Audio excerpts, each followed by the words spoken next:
بسم اللہ الرحمن الرحیم۔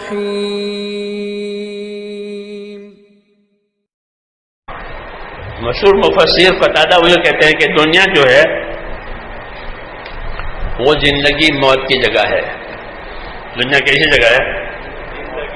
زندگی موت۔ زندگی ملے گی موت بھی آئے گی، زندگی ملے گی موت، بچہ پیدا بھی ہوگا موت بھی ہو جائے گی۔ کہ دنیا زندگی موت کی جگہ ہے۔ تیسری چیز یہاں نہیں ہے کہ ابھی زندہ ہے مر جائے گا، نہیں پیدا ہوا ہے پیدا ہو جائے گا، پھر پیدا ہوا ہے مر جائے گا۔ یہ حقیقت ہے دنیا کی، یہ زندگی اور موت ہے، بس اور کچھ نہیں ہے۔ اور آخرت کیا ہے؟ کہ آخرت جو ہے وہ بدلہ اور بقا کی جگہ ہے۔ کہ آخرت میں کیا ملے گا؟ کہ زندگی سے لے کر موت تک جو کچھ کیا ہے اس کا بدلہ آئے گا، کوئی چاہے نہ چاہے، اور جو بدلہ آئے گا وہ باقی رہے گا، ختم نہیں ہوگا۔ چاہے اچھا ہو تو اچھا باقی رہے گا، اور برا ہے تو یہ برا باقی رہے گا۔ یہ حقیقت بتائیے دنیا کی اور آخرت کی، کہ یہ موت حیات کی جگہ ہے، کوئی بھروسہ نہیں کسی چیز کا بھی، نہ مال کا، نہ ملک، نہ کسی چیز کا بھی بھروسہ نہیں۔ غزالی فرماتے تھے کہ غریبی کے آنے میں بھی دیر نہیں لگتی، بیماری کے آنے میں بھی دیر نہیں لگتی۔ آدمی اچھا تھا اور صبح اٹھا تو بیمار ہو گیا، پیشاب بند ہو گیا، فالج ہو گیا، یہ ہو گیا، بیمار ہو گیا۔ صبح اور شام یہ بیماری کو اور غریبی کو دیر نہیں لگتی ہے۔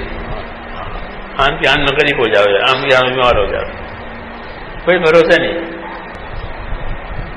اس لیے اصل کہ اللہ کی طرف رجوع ہو جائے دل کا، کہ کچھ بھی ہو مجھے تو اللہ کو راضی کرنا ہے۔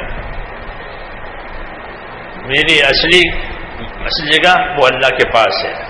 ما عندکم ينفد وما عند اللہ باق، جو تمہارے پاس ہے وہ ختم ہونے کے لیے ہے، یہ فرمایا۔ زندگی ہو، مال ہو، اسباب ہو، کچھ بھی ہو، جو تمہارے پاس ہے وہ ختم ہونے کے لیے، اور جو اللہ کے پاس ہے وہ باقی رہنے کے لیے۔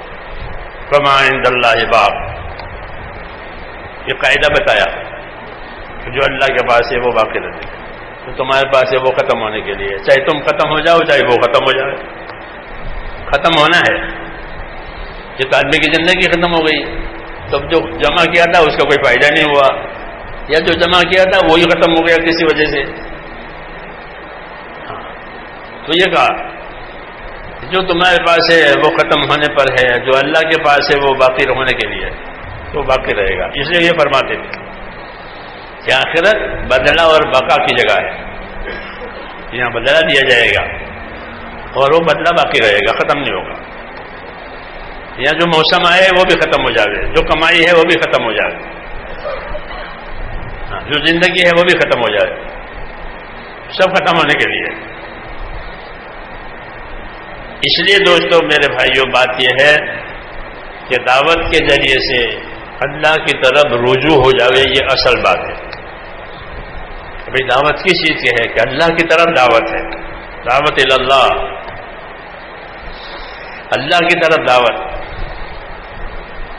تو اللہ کی طرف دعوت کا کیا مطلب ہے؟ کہ اللہ کی طرف کا مطلب ہے کہ اب دل کا رجوع اللہ کی طرف ہو گیا،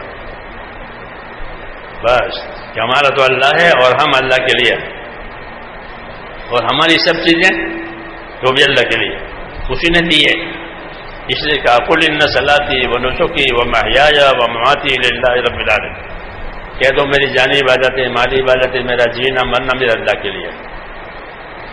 یہ اللہ کی طرف رجوع، یہ اصل ہے۔ جب رجوع ہوگا پھر کام اللہ کا آسان، اور رجوع نہیں ہے تو کہ رجوع نہیں ہے تو سب سے مشکل اللہ کا کام، کیونکہ دل کا رجوع اللہ کی طرف ہے۔ نماز پڑھنا بھی مشکل، آرام قربان کرنا مشکل، کیونکہ رجوع اللہ کی طرف نہیں ہے، تو آنکھ نہیں کھلے گی۔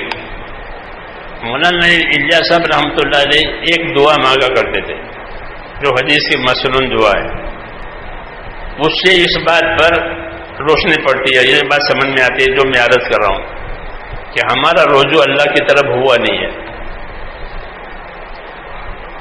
اگرچہ ہم لوگوں میں مشہور ہو گئے ہیں مگر رجوع اندر سے نہیں ہے، اس لیے وہ دعا مانگتے تھے، مشروع دعا ہے وہ، اللہم ان قلوبنا ونواسینا وجوارحنا بیدک لم تملکنا منہا شیئا فاذا فعلت ذلک بنا فکن انت ولینا واہدنا الی سواء السبیل۔ یہ مشہور دعا ہے مشروع دعاؤں میں۔ اس کا مطلب یہ ہوتا ہے کہ اللہ ہمارے دل، ہمارے اعضاء، جتنے آنکھ کان سب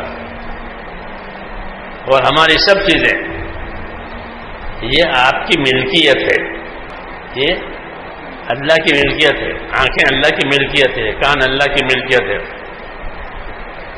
اللہ کے قبضے میں ہے، ہمارے قبضے میں نہیں ہے،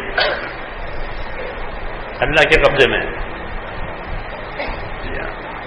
ان قلوبنا ونواسینا وجوارحنا بھی، ہماری پیشانی یہ بھی آپ کے قبضے میں ہے کہ پیشانی یہ اشارہ ہے قابو ہے، گھوڑے کی پیشانی پکڑ کر لے جاتے ہیں۔ اب تو گھوڑے ہی نہیں رہے تو کیا مثال سمجھنا ہے کہ اب ہاں جب لگام نہیں تو گھوڑے کی پیشانی پکڑتے ہیں اور اس کو پکڑ کر کے لے جاتے ہیں تو قابو میں رہ جاتا ہے۔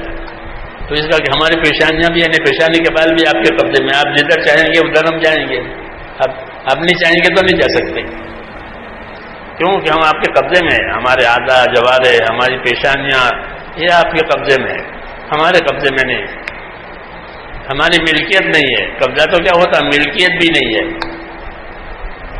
پہلے ملک ہوتی ہے پھر قبضہ ہوتا ہے، یا قبضہ ہوگا تو جھگڑا ختم ہے۔ تو کہا یہ ساری چیزیں آپ کے قبضے میں ہیں، ہمارے قبضے، ہماری ملکیت نہیں ہے۔ ایسا ہم کو آپ نے بنایا ہے کہ نہ ہمارا دل ہمارے قبضے میں، نہ ہمارے اعضاء و جوارے ہمارے قبضے میں، نہ ہماری پیشانی ہمارے قبضے میں، آپ کی ملکیت ہے ساری، ہمارا کچھ نہیں۔